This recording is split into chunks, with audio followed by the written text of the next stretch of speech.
Dear friends, inspired സോൾസിൻ്റെ മറ്റൊരു വീഡിയോയിലേക്ക് ഏവർക്കും സ്വാഗതം.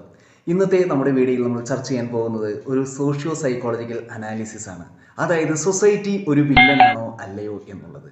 പലപ്പോഴും പല രീതിയിലായിട്ട് ചർച്ച ചെയ്യപ്പെടുന്ന ഒരു വിഷയമാണിത്. സൊസൈറ്റി ഒരു വില്ലനാണോ അല്ലയോ എന്നുള്ളത്. ഇപ്പോൾ നമ്മൾ ഒരു യൂറോപ്യൻ കൾച്ചർ എടുക്കുകയാണെങ്കിൽ അവിടെ സൊസൈറ്റിയിലേക്ക് നോക്കുകയാണെങ്കിൽ അവർ ഇൻഡിവിജ്വലിനെയും സൊസൈറ്റീനെയും വേറെ വേറെ ആയിട്ടാണ് കാണുന്നത്. Individual has got his own freedom or her on freedom. അവിടെ നമുക്ക് ആ ഒരു കൾച്ചറാണ് കൂടുതൽ കണ്ടുവരാനായിട്ട് സാധിക്കുന്നത്. ഒരു 12 വയസ്സിന് ശേഷമൊക്കെ കുട്ടികൾ ചിന്തിക്കാനായിട്ട് പ്രായമായിട്ട് തുടങ്ങും. ഒരു അഡolescent ഏജിലേക്കൊക്കെ വന്നു കഴിയുമ്പോൾ അവർ ആ രീതിയിൽ തങ്ങളുടെ ചിന്തകളെ മാറ്റുകയും അവരുടേതായ സ്വാതന്ത്ര്യത്തിൽ സ്വയം പര്യാപ്തരായി സ്വന്തം ജീവിതശൈലി കണ്ടെത്തി മുന്നോട്ട് പോവുകയും ചെയ്യുന്ന കാര്യങ്ങളാണ് കാണുന്നത്. നമ്മുടെ എഡ്യൂക്കേഷൻ സിസ്റ്റം ഒക്കെ നോക്കിക്കഴിഞ്ഞാൽ നമുക്കത് മനസ്സിലാക്കാനായിട്ട് സാധിക്കും. നമ്മുടെ ഇവിടെയും NEP ഒക്കെ കൊണ്ടുവരുന്നുണ്ട്. എത്രത്തോളം വർക്കൗട്ട് ആവുമെന്ന് അറിയില്ല. അപ്പോൾ അത് ഓരോരുത്തർ ചെയ്യുന്ന പോലെ ഇരിക്കും. അപ്പോൾ നമ്മുടെ സിസ്റ്റത്തിലേക്ക് വരികയാണെങ്കിൽ നമ്മുടെ കൾച്ചർ എന്ന് പറയുന്നതും അല്ലെങ്കിൽ ഒരു സൊസൈറ്റി എന്ന് പറയുന്നതും ഇൻഡിവിജ്വൽ എന്ന് പറയുന്നത് സർക്ലിക്കായിട്ടാണ് വരുന്നത്. സൊസൈറ്റിയുടെ ഉള്ളിലായിട്ടാണ് ഇൻഡിവിജ്വൽ പ്ലേസ് ചെയ്യപ്പെടുന്നത്. അവിടെ സൊസൈറ്റിക്ക് പുറത്തായിട്ടാണ് എന്നൊക്കെ പറയപ്പെടുന്നു. അപ്പോൾ എല്ലാ കൾച്ചറിനും അതിൻ്റെതായ പ്രത്യേകതയുണ്ട്. നമ്മുടെ കൾച്ചറിലാണെങ്കിൽ കുറച്ചും കൂടെ മറ്റുള്ളവരോട് റെസ്പെക്റ്റ് കാണിക്കുന്ന രീതിയിലുള്ള ഒരു കൾച്ചറാണ് നമ്മൾ കണ്ടുവരുന്നത് സൊസൈറ്റിയിൽ. അപ്പോൾ സൊസൈറ്റി എന്ന് പറയുന്നത് നമുക്ക് മനസ്സിലാക്കാനായിട്ട് സാധിക്കും. നമ്മളെപ്പോഴും പാഠപുസ്തകങ്ങളിലൂടെ പഠിക്കുന്ന ഒരു കാര്യമാണ് man is a social animal. മനുഷ്യനൊരു സോഷ്യൽ ആനിമൽ എന്നാണ് പലപ്പോഴും പറയപ്പെടുന്നത്. ആരും ഫോറസ്റ്റിലൊന്നും പോയി ജീവിക്കുന്നില്ലെന്ന് തോന്നുന്നു. മൗഗ്ലിയെ പോലെയോ ടാർസനെ പോലെയോ ഒന്നും ആരും അങ്ങനെ ജീവിക്കുന്നില്ലെന്ന് തോന്നുന്നു. നമ്മൾ മനുഷ്യരെല്ലാവരും തന്നെ സൊസൈറ്റിയിൽ ജീവിക്കുന്ന ആളുകളാണ്. സോഷ്യോ സൈക്കോളജിസ്റ്റുകൾ പറയുന്നു society is A web of relation. അങ്ങനെ പല രീതിയിൽ പല ഇൻ്റർപ്രിട്ടേഷൻസ് ആളുകൾ കൊടുക്കുന്നുണ്ടാവും.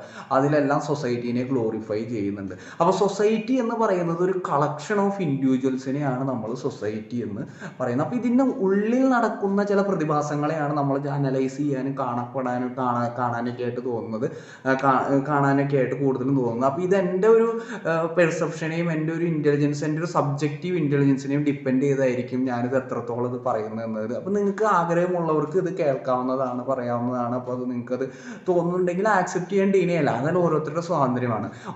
Okay.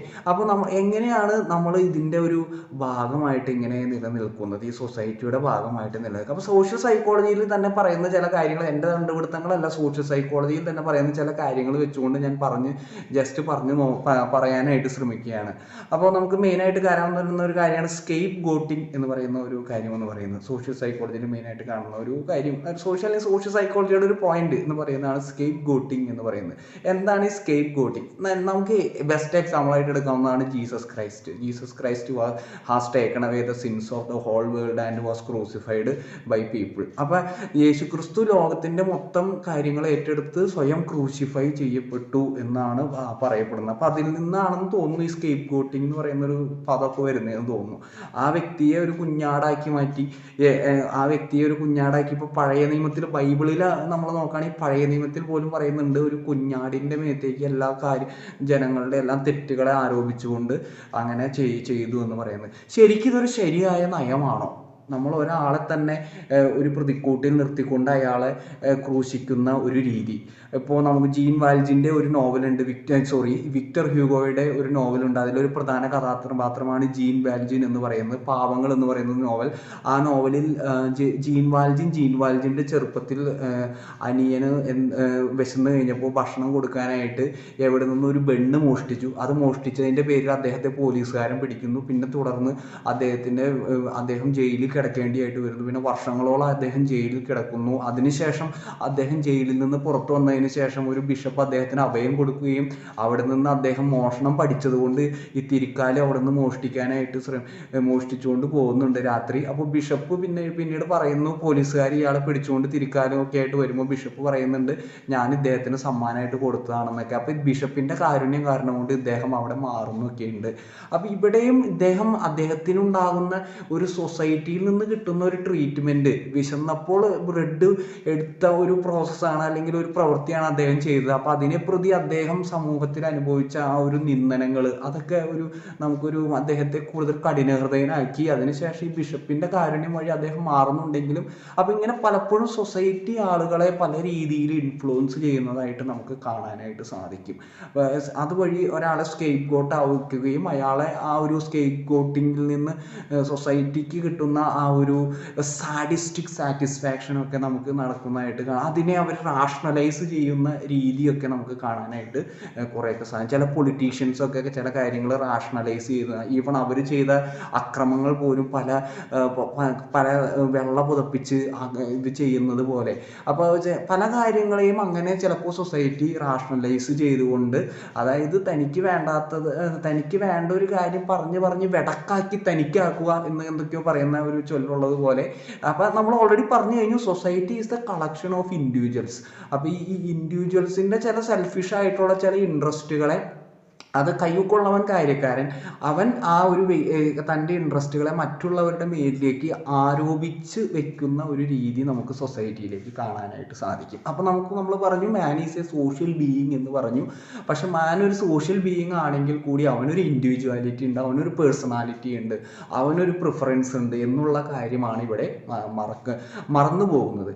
So there should be some kind of identity for the individual in the society. There should be the society also should be able to think in the shoes of a man or a single individual. So നമ്മളൊരു single individual കൂടിയാണെന്നുള്ള ഒരു കാര്യമാണ് നമുക്ക് ഇതിൽ നിന്ന് മനസ്സിലാക്കാനുള്ളത്. അപ്പോൾ നമുക്ക് നമ്മുടെ Indian കൾച്ചറിലേക്ക് വരികയാണെങ്കിൽ നമ്മുടെ കൾച്ചറിനെ മാറ്റി ഒരു യൂറോപ്യൻ കൾച്ചർ ആക്കേണ്ട കാര്യമൊന്നും ഇല്ലെന്ന് തോന്നുന്നു. അത്രയ്ക്ക് മലമറിക്കേണ്ട ഒരു കാര്യമൊന്നും ഇവിടെ ചെയ്യേണ്ടതായിട്ടില്ല. ജസ്റ്റ് നമ്മളെ തന്നെ അണ്ടർസ്റ്റാൻഡ് ചെയ്യുക, മറ്റുള്ളവരെ കൂടി അണ്ടർസ്റ്റാൻഡ് ചെയ്യുക എന്നുള്ള കാര്യം ഇവിടെ നമുക്ക് പ്രാവർത്തികമാക്കാൻ പറ്റുകയാണെങ്കിൽ നമ്മുടെ പല ഇൻ്റർപേഴ്സണൽ ക്ലാഷസും ഒഴിവാക്കാനായിട്ട് സൊസൈറ്റിയിൽ സാധിക്കുന്നതാണ്. മേ ബി പല പേരുകളിലാണ് ഇത് നടക്കുന്നത്. പണ്ട് ഇപ്പോൾ കാസ്റ്റ് സിസ്റ്റത്തിൻ്റെ പേരിലാണെങ്കിൽ ഇപ്പോൾ വേറെ പല എഡ്യൂക്കേഷനോ ടെക്നോളജിയോ എഐയോ അങ്ങനെ പല പേരുകൾ പറഞ്ഞ് നമ്മൾ ഇങ്ങനെ ആളുകളെ തരം താഴ്ത്തുകയും ആളുകളെ ഓരോ രീതിയിലേക്ക് തരംതിരിക്കുകയും ഒക്കെ ചെയ്യുന്നുണ്ട്. അവർ ചെയ്യുന്ന ജോലിയുടെ പേരിലോ ഇപ്പോൾ സമൂഹത്തിലെ പൊസിഷൻ്റെ പൈസയുടെ പേരിലോ അങ്ങനെ പല രീതിയിൽ.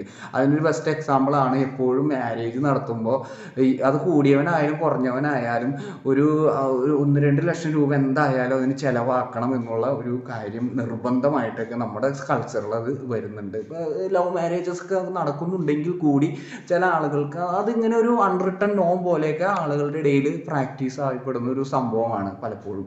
അപ്പോൾ അത് വളരെ ചില ആളുകൾക്ക് സാമ്പത്തികമായിട്ട് അതിന് താങ്ങാനാവാത്ത പറ്റാത്ത ആളുകൾ വളരെയധികം അതിൽ നിന്ന് ഞെരുക്കങ്ങളൊക്കെ അനുഭവിക്കേണ്ടതായിട്ടൊക്കെ വരുന്നുണ്ട്. അപ്പോൾ why should I leave for the society, എന്തിന് ഞാൻ സൊസൈറ്റിക്ക് വേണ്ടി ജീവിക്കണം എന്നൊരു മനുഷ്യന് ചിന്തിക്കാനായിട്ട് അവിടെ സാധിക്കുന്നില്ല എന്നുള്ളതാണ് വളരെ ഇമ്പോർട്ടൻ്റ് ആയിട്ടുള്ള ഒരു കാര്യം. ഇപ്പോൾ നമ്മുടെ ഉള്ളിൽ നമുക്ക് ആ ഒരു സെൽഫ് അവയർനെസ് ഉണ്ടെങ്കിൽ, ഐ ആം ആൻ ഇൻഡിവിജ്വൽ, ഞാനൊരു ഇൻഡിവിജ്വൽ ആണ് എന്നുള്ള സെൽഫ് അവയർനെസ്സിലേക്ക് നമ്മൾ കുറച്ചുകൂടെ വരികയാണെങ്കിൽ, ഒരു ഐഡൻറ്റിറ്റിയിലേക്ക് നമ്മൾ വരികയാണെങ്കിൽ നമുക്ക് ഇതിനെ കൂടുതൽ ഓവർകം ചെയ്യാനായിട്ട് സാധിക്കുകയും നല്ലൊരു ഇൻഡിവിജ്വാലിറ്റി ഉള്ള ഒരു പേഴ്സണായിട്ട് സൊസൈറ്റിയിൽ ജീവിക്കാനായിട്ട് സാധിക്കുകയും ചെയ്യുമെന്നാണ് തോന്നുന്നത്. അപ്പോൾ നമുക്ക് ഓരോരുത്തർക്കും മറ്റുള്ളവർ അടിച്ചേൽപ്പിക്കുന്ന ചില കാര്യങ്ങളെക്കാൾ കൂടുതലായിട്ട് how we can think independently, ഈ ഒരു തിങ്ക് ഇൻഡിപെൻഡൻ്റ്ലി ഒരു പോളിസി നമ്മുടെ ലൈഫിൽ എടുക്കാനായിട്ട് സാധിക്കുകയാണെങ്കിൽ, each one is taking that decision by making his own or her own decisions. The right decision at a right time will make everybody's life very purposeful and meaningful. Thank you, dear friends.